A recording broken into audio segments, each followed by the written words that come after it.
Você sabia que algumas das edificações mais surpreendentes da história estão na Bíblia? Algumas foram erguidas com riquezas inimagináveis, outras desabaram de maneiras misteriosas, e há até aquelas que a ciência tenta explicar, mas não consegue. Neste vídeo, você vai descobrir as 5 maiores construções bíblicas e os segredos que elas escondem, e a última da lista vai te deixar sem palavras. Preparado para essa jornada pela fé, história e arqueologia? Então vamos começar.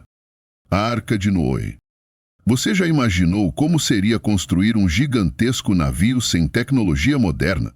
Sem guindastes, sem serras elétricas, apenas com madeira, mãos calejadas e muita fé? Pois foi exatamente isso que Noé fez, e hoje vamos mergulhar nesse mistério fascinante que atravessa milênios e continua intrigando cientistas, arqueólogos e pessoas de fé. A Bíblia nos conta que em um tempo de extrema corrupção na Terra, Deus escolheu um homem para uma missão impossível: construir um refúgio colossal para salvar sua família e representantes de cada espécie animal de um dilúvio global. Agora imagine a cena. Noé recebe essa ordem divina e começa a cortar madeira, fazer encaixes, criar compartimentos. O trabalho foi árduo. Eram décadas enfrentando zombarias, calor intenso e o peso da responsabilidade de preservar a criação de Deus. A arca não era um simples barco. Suas dimensões eram gigantescas, aproximadamente 135 metros de comprimento, 22 metros de largura e 13 metros de altura. Para se ter uma ideia, é quase o tamanho de um navio cargueiro moderno. E tudo isso feito de madeira de gopher, revestida com betume para resistir às águas. Agora pense comigo. Como Noé conseguiu realizar essa façanha sem ferramentas avançadas? Como ele organizou os animais dentro dela? E será que realmente houve um dilúvio capaz de cobrir montanhas? Essa história é apenas um mito ou há indícios de que algo realmente aconteceu? Geólogos e historiadores encontraram evidências de uma inundação massiva na região da Mesopotâmia. Estudos sugerem que, há milhares de anos, um evento catastrófico pode ter submergido grandes áreas, dando origem à tradição de um dilúvio global. Mas o que mais chama a atenção são as supostas descobertas da própria arca. Em 1959, um piloto turco sobrevoou o Monte Ararat e identificou uma formação que lembrava o casco de um navio. Desde então, diversas expedições tentaram confirmar se os restos da embarcação de Noé estão ali. Algumas dessas missões encontraram pedaços de madeira petrificada, além de estruturas geológicas compatíveis com um barco de grande porte. Mas será mesmo a Arca de Noé? A ciência ainda debate, enquanto a fé continua inabalável. A Muralhas de Jericó. Imagine estar diante de uma cidade cercada por imensas muralhas, tão espessas que poderiam suportar qualquer ataque. Agora pense no impossível. Essas muralhas desmoronam não por máquinas de guerra, mas apenas pelo som de trombetas e gritos de fé. Essa é a história de Jericó, uma das cidades mais antigas do mundo e palco de um dos eventos mais impressionantes da Bíblia. Mas será que isso realmente aconteceu? E o que a ciência tem a dizer sobre essa incrível queda, tá? A Bíblia descreve Jericó como uma cidade fortificada, com muralhas que pareciam intransponíveis para os israelitas que acabavam de sair do deserto após 40 anos de peregrinação. Conquistar Jericó era um desafio gigantesco, mas Deus tinha um plano. Ele ordenou que o exército de Israel marchasse ao redor da cidade por 6 dias, uma vez ao dia, em silêncio. No 7º dia, deveriam dar 7 voltas, tocar suas trombetas e gritar. E então, algo incrível aconteceu. As muralhas caíram por completo. Agora pare e pense. Isso é possível? Como uma simples marcha e o som de trombetas poderiam derrubar muralhas tão resistentes? Ao longo do século XX, vários arqueólogos investigaram Jericó e encontraram ruínas impressionantes. Uma das descobertas mais chocantes foi feita pela arqueóloga britânica Kathleen Kenyon, que escavou a área nos anos 1950.4. Ela identificou restos de muralhas maciças e, o mais surpreendente, evidências de um colapso repentino. As paredes pareciam ter ruído de dentro para fora, em vez de serem derrubadas por um ataque externo. Isso coincide com o relato bíblico, onde as muralhas não foram derrubadas por arietes ou catapultas, mas sim pelo poder de Deus. Alguns estudiosos tentaram encontrar uma explicação natural para esse evento. Uma teoria sugere que um terremoto pode ter sido o verdadeiro responsável pela queda das muralhas.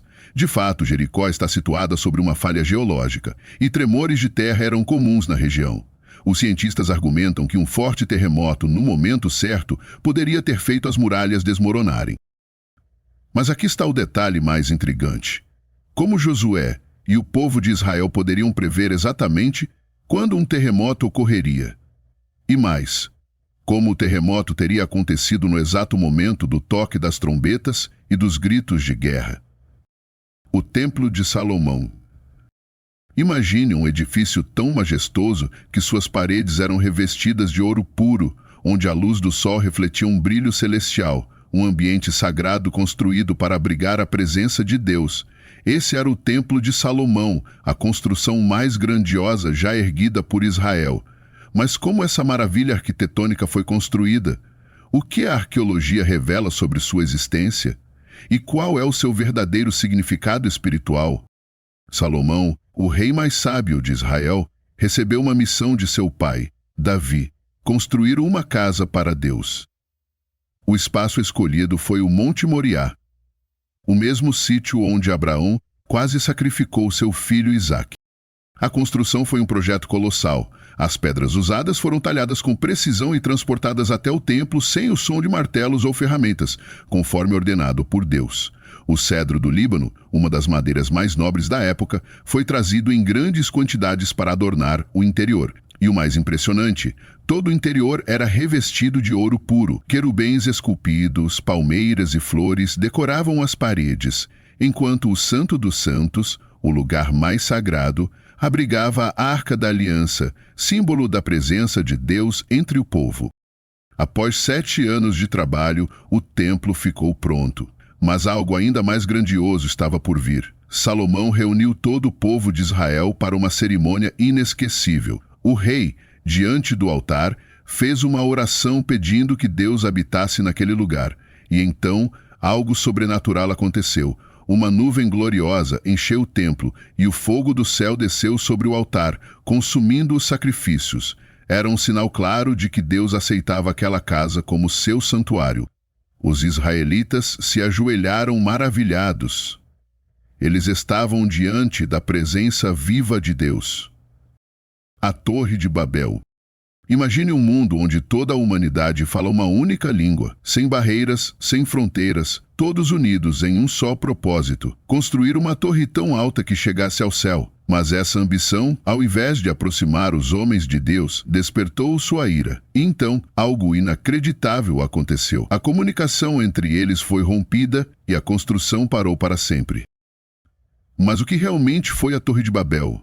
Ela existiu de fato? O que a arqueologia tem a dizer sobre essa história?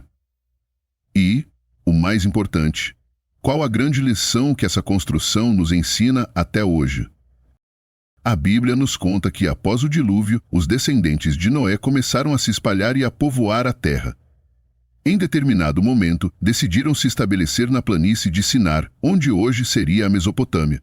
Com uma tecnologia inovadora para a época, tijolos queimados no fogo e betume como argamassa, começaram a construir uma torre que tocasse os céus.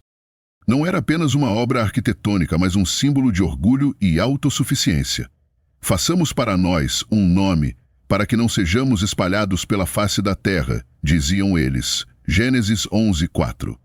Eles queriam desafiar Deus, mas Deus interveio. Ao ver a ambição humana, Deus tomou uma decisão radical: confundir a língua dos homens para que não se entendessem mais. Pense na cena. Um trabalhador pede um tijolo, mas o colega entende que ele pediu água. O mestre de obras dá ordens, mas ninguém o compreende. De um instante para o outro, o caos tomou conta do canteiro de obras. E assim, a construção parou. O povo foi forçado a se dispersar pelo mundo, formando diferentes nações e culturas. Esse evento marcou o nascimento das línguas que falamos hoje.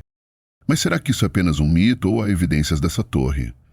Muitos estudiosos acreditam que a Torre de Babel pode ter sido inspirada em uma zigurate, um tipo de templo em forma de pirâmide escalonada que existia na Mesopotâmia. A mais famosa delas é a Etemenanque, um grande templo na antiga Babilônia dedicado ao deus Marduk.